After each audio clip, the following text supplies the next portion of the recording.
Daghan kay mga pagtulunan nga makuha nato sa ebanghelyo ug sa unang pagbasa.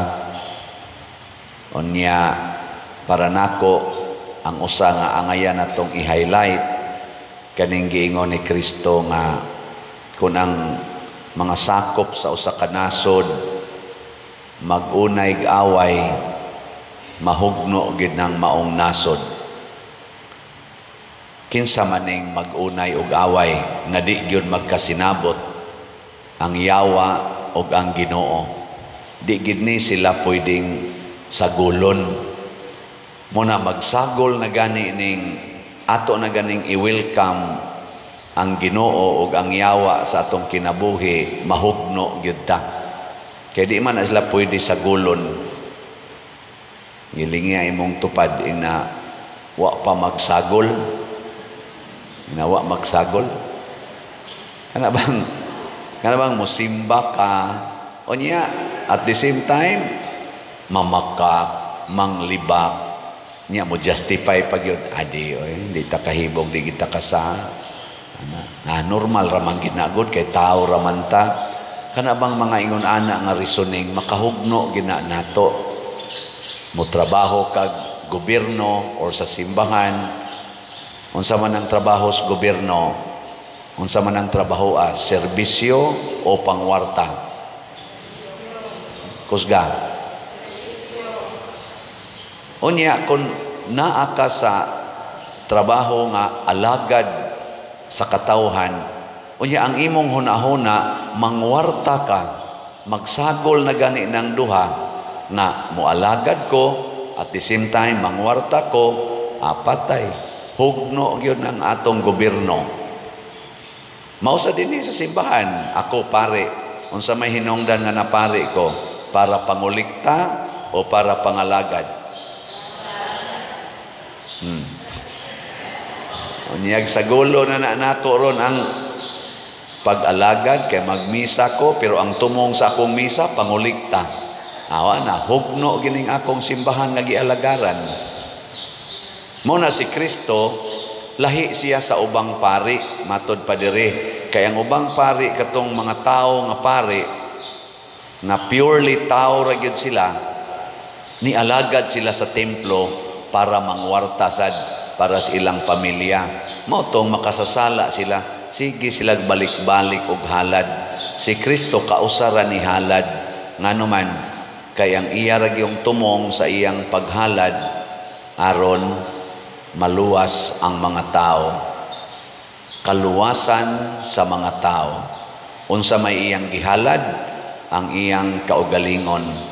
Nya sa iyang paghalad sa iyang kaugalingon, usa sa iyang mga gibuhat, inigatubang sa tao niya, iya dayong papahawaon ang Yawa gikan anang maong tao.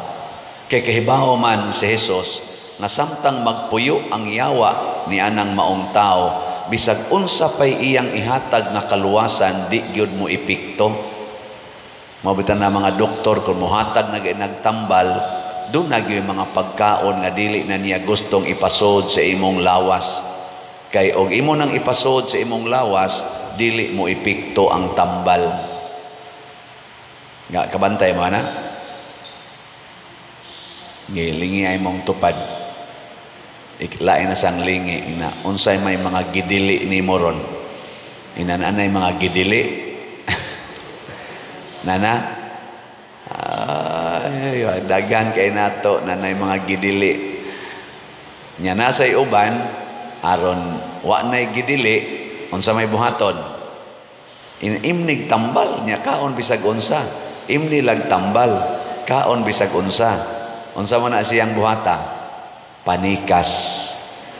Mo na gitawag og panikas. Cheating. Ana. Inom lag tambal niya kaon bisag unsa. Pareha nas bana ba? Ay lagpasagdi ang imong pamilya, pangabit bisan kinsa. Basta ay atiman na lang gid imong pamilya. Mausa na kami mga pare, ay lagpasagdi imong parokya. Tira diha bisag kinsa. Basta lang ay lang gyud pasagdi imong parokya. Inana ba, tabun-tabunan, gitawag na siya sa atong psychology of waxing. Nang mutangan ni mo wax ba? Para gud anang inyo mga pintal-pintal snaong, guwapa tan-awon pero ngilad gid ay ka. Imo lang gipintal-pintalan ba? Pero bati ko kagod, imo lang gipintal-pintalan. Waxing ang tawag ana. Pero ang Ginoo, ang gusto niya truth. Ang Yawa, ang gusto niya lies. Truth and lies cannot be together. Kinsa maroy nagsultis tinuod ko no, anang mga blanco. Kanang sikat kay sa social media ba nga atong budget sa 2025, daghan kaayong blanco nga natuklasan paghuman sa BICAM. Kanang nakahimo na sila og desisyon ang Senate og ang mga representative sa Senate o sa lower house, naghimo na sila, ilan ang gipirmahan, daghan ko nung blanco. Pero pag abot na dito sa executive branch, sa office of the president, wa na'y blanco. Na maroy nag-question na, kinsa may ni fill up ato. Human namang meeting sa angayang mo fill up. Kinsa may ni fill up. Muna, truth and lies cannot be together. Og imong i-justify ang lies using truth, that truth becomes lie. Awa mo kasabot? Awa di masabtan? Kana bang moingon ka nga ang tinuod mao kini, pero ang imong tinuod gagisayt para mo dipinsa sa bakak, magkalisod gid ta ana. Unsa may buhaton? Angkon sa tinuod. Muna ako mo angkon jud ko sa tinuod nga layo pa kaayo ang pagkahalin sa atong slot. Ay, ako kaning ato tininood lang ni kanabang karong Sabado mao na ang atong pista niya, ang atong gi tagana nga slot ani mao ang SNHG karon na ning Sabado, pero naapay 14,317 ka slots nga kana ganing wap mahalin. So kini siya og di ni mahalin, maglisod kita karong Sabado. Ansa man halinon tani o dili? Natanawa ang mga giyawaan, hinay kay tingog siya. Halinon kapoy biya na sige palit slot oy. Mao na nga nagsagol na ang atong greediness o ang atong enjoyment. Nindot ba yan, Father, nga naagi tayo nindot nga selebrasyon ni Santo Niño, kay love guna nato si Santo Niño, pero ay lang may papalitag slot. Mukuan lang, mo enjoy lang may sa celebration, ay lang may papalitag. O kato na lang gud, kato na lang, nakapalit naman ko, 3 ka slots man to, or 10 ka slots, or 20 ka slots, tag 100 pesos, kato na lang. Ayaw, oy, kay ang Ginoo, ang gustos Ginoo, as long as there is need to purify our hearts, then do it. Mao na siya sa Ginoo. Muna ingon ang Ginoo, gapusa ng kusgan. Ug unsa may kusgan nato kasagaran dinis kalibutan, ang atong self. Kining atong self, mao ginay mo pugong ay sakto na na, sakto na na. Pilar goy imong share nga nas katilingban. Pero wa ta maghunahuna, pilay gi-share sa katilingban nga hinato. Di ba? Naghunahuna ba ka pilay gi-share sa katilingban para nimo? Pananglitan kanang karsada. Kanang karsada nga gibuhat diha sa public road, barangay road, provincial road. Kapila man ka nagsigig agi-agi diha karon nga nindot na kayo ang imong pag-agi. Pero ikaw, imong parkingan ang public road. Gitagaan na kag benepisyo aron maayo imong pag-agi, kuyog sa imong mga silingan, imo pag yung parkingan sa imong personal nga sakyanan. Inana ba? Kining ato rong selebrasyon ni Santo Niño, magbaha man gining grasya aning atong pagsigig, isa-isa sa atong kamot kanamo, maluoy kaunta kanimo nangilaba, makabenepisyo mangitaana gikan pa atong selebrasyon sa Basilika, selebrasyon nato diri hapit tanang simbahan, mga kapilya nag-celebrate. kadako anang benepisyo.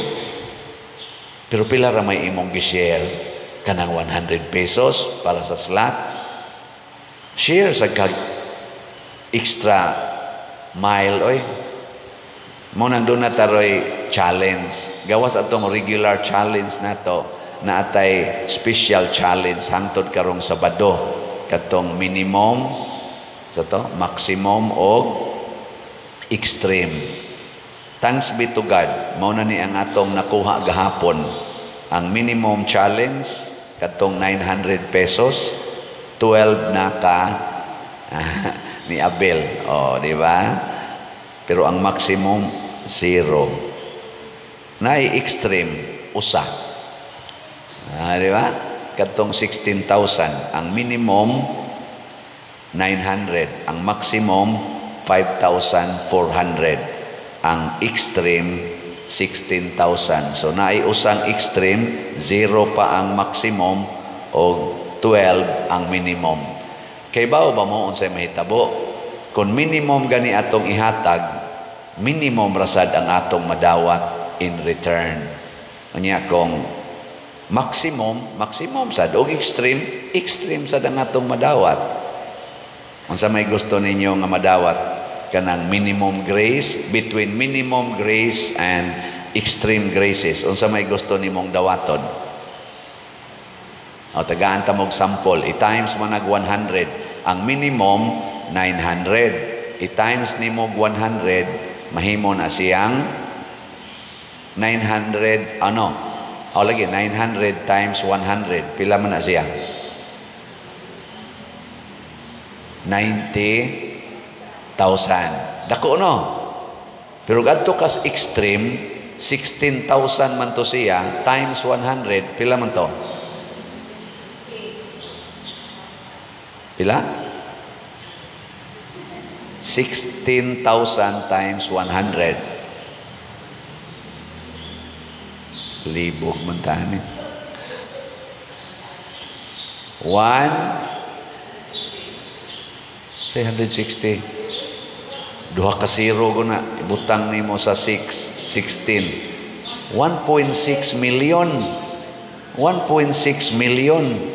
Gipapilion karon, nagdakog 1.6 million diri niya sa akong wang kamot 90,000. Asay gusto nimong dawaton, kaning 1.6 million o kaning 90,000? Kusga. May Way mo pili sa 90,000, oy, karing 1.6 million. Pero timan ibaya, ang dako nga grasya, dako sa tag-investment. Matud pang San Pablo, ang nagtanom og jutay, muani og jutay. Ang nagtanom og daghan, muani sa daghan.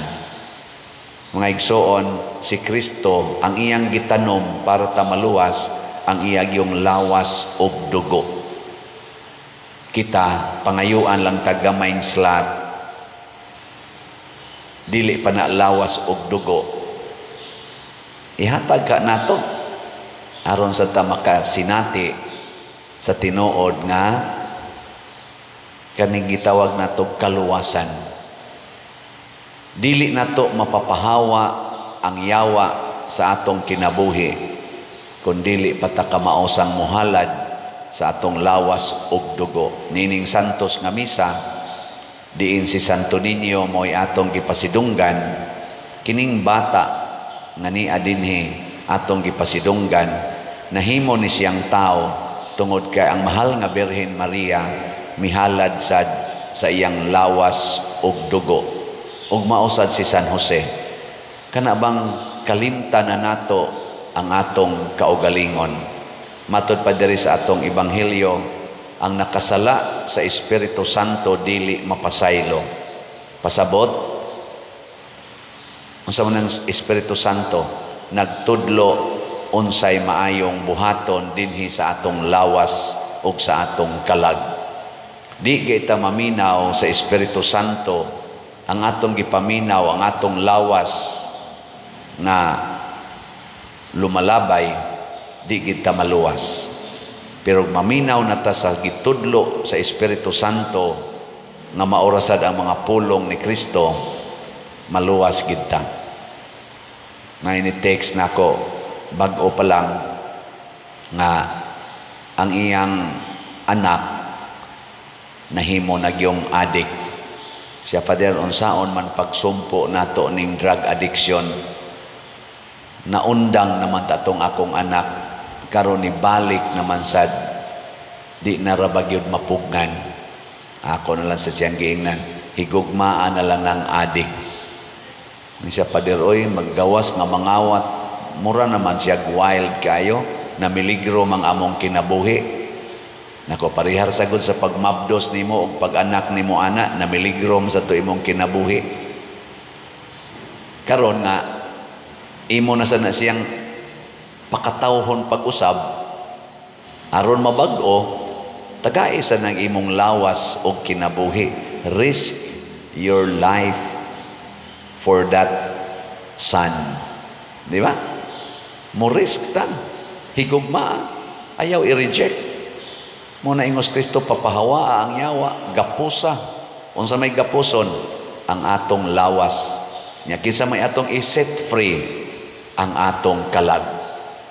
Set free your souls. Bound or bind your bodies. Muna ingong Kristo, deny yourself. Take up your cross and then follow me.